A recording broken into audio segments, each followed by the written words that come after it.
옛날에 아이가 생기지 않는 한 여자가 살았습니다. 그 여인은 아이가 없는 것을 걱정한 나머지 집안에 대를 이을 수 없다 해가지고 옛날에 그런 걸 굉장히 중시했잖아요. 아이가 생기게 하려고 다른 여자를 데려다가 남편과 함께 살도록 맺어주었던 것입니다. 그래서 한 집안에 남편과 두 아내가 같이 살게 됐어요. 그렇지만 막상 두 번째 부인이 들어와서 배가 부르면서 아이가 생길 조짐이 보이자 첫째 부인은 불안해졌어요. 만약 둘째 부인이 아이를 낳게 되면 자기에 대한 남편의 애정은 식어가게 되는, 그래가지고 자기는 집안에서 종처럼 살아갈 수밖에 없을 것이라는 걱정이 들지 않겠었습니까? 그렇게 걱정이 들었던 것입니다. 그래서 첫째 부인은 둘째 부인이 임신하자마자 갖가지 방법을 동원해서 유산을 시켜버렸어요.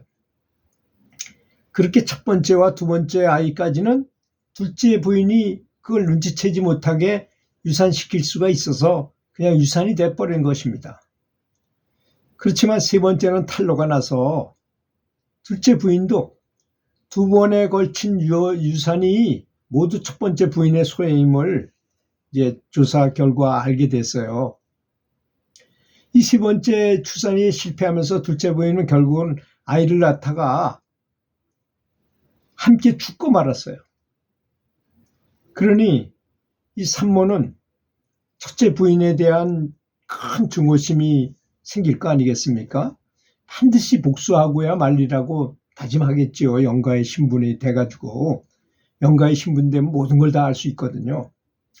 한편 둘째 부인이 장례식을 치르던 날에 이르러서야 남편도 첫째 부인의 잔인한 행실을 알게 되었던 것입니다. 이에 남편은 분노해가지고 첫째 부인을 몹시 구타해가지고 이 때문에 첫째 부인도 죽고 말았어요.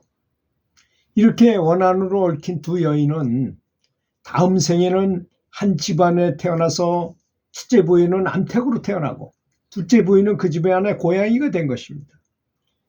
원한은 이어져서 암탉이 알을 낳을 때마다 고양이가 와서 먹어버렸고 결국은 그 암탉까지 잡아먹어버렸어요. 그러니 이번에는 암탉이 또 뼈저린 원한을 품게 될 거 아니겠습니까? 암탉은 반드시 이 원수를 갚으리라 맹세하고 죽어서 표범이 되었고 고양이는 죽어서 사슴이 되었던 것입니다. 이번은 사슴이 또 이 표범이 세 번이나 사슴이 낳은 새끼를 잡아먹었어요. 그렇게 되자 암사슴은 표범에게 깊은 원한을 품었어요. 그래서 암사슴은 죽어서 여자 귀신이 되었고 표범은 죽어서 수아티라는 곳에 여자아이로 태어났다는 것입니다. 여자아이는 장성에서 결혼을 했고 첫 번째 아들을 낳게 되었어요. 이때를 놓치지 않고 여자 귀신은 여자친구로 변신을 하고 출산을 축하한다면서 접근해가지고 마침내 아들을 죽여버렸어요. 두 번째 출산 시에도 여자 귀신의 복수로 인해 아들이 또 죽었어요. 그래서 이를 이상하게 여긴 여인은 세 번째 출산 시에는 친정 식구들을 불러 모아가지고 아기를 지키게끔 했어요. 그런데도 이번에도 여자 귀신이 나타났고 여인은 아들을 안고 도망치기 시작했어요. 귀신을 한사코 여인을 따라갔던 것입니다. 도망치다 결국 부처님이 계시는 제타와나 수도원으로 들어가게 된 것입니다.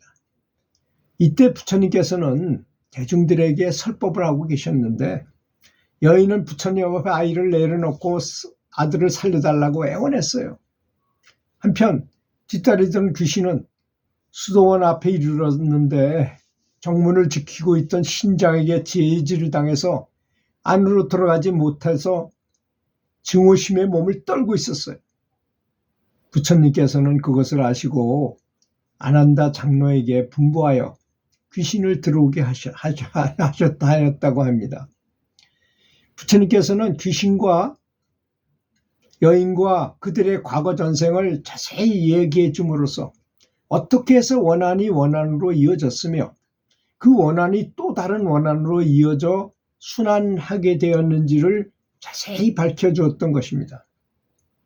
그리고 나서 두 중생에게 서로 간 증오심을 버릴 것을 사법하시고 다음 개성을 읽으셨어요. 실로 이 세상에서 미움은 미움으로 필 수 없는 것이다. 오직 용서로서 그것을 풀 수 있나니 이것이 영원한 진리라네. 이런 개성을 말씀을 하시면서 이 두 여인과 귀신을, 원래 사람이 그렇잖아요. 사실을 명확하게 알면은 원한 지을 일도 없는 것입니다. 지금 여기에 벌어진 일들, 일련의 일들을 보면 다 무지해가지고 일어나게 된 것이 아니겠습니까? 처음에는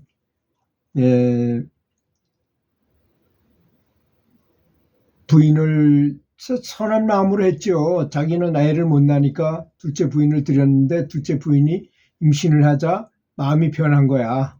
이게 낳게 되면 나는 종년으로 그냥 살 수밖에 없고 얘만 남편한테 도움 저거 받겠구나, 귀염 받겠구나 해가지고 자꾸 유산시켜서 세 번째, 그러다 보니까 결국은 그러다가 세 번째 애를 낳다가 그 여자가 죽었잖아요. 죽고 나니까 또 남편이 그 얘기를 나중에 듣고 보니까 장례식을 치르고 난 다음에 딱 듣고서 또 그 부인을 네가 어떻게 그럴 수가 있냐고 패가지고 죽여버렸다는 거 아니겠습니까?